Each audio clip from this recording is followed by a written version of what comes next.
তো বন্ধুরা এই ভিডিওটা দেখে আমার আস্তে আস্তে একদম পেট ব্যথা হয়ে গেছে গাইস।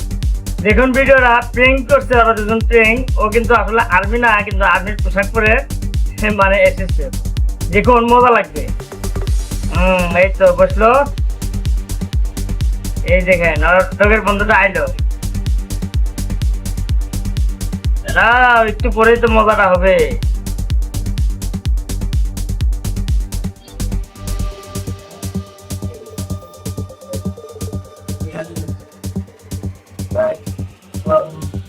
শেয়ার করো গাইস, শেয়ার করো ভিডিওটা, শেয়ার করো। একটু পরে মজাটা হবে, দেখেন না কি মজা। ভিডিও ভালো লাগলে কিন্তু অবশ্যই শেয়ার করবেন। এখন কেমন লাগে এই দেখছেন, তামাম বই খাইছে মানে লোকটা। সাধারণ ভাই এইরকম ভাবে কেউ প্রেম করে দেখেন তো, আর কলেজের মধ্যে পানি নাই মনে হয়।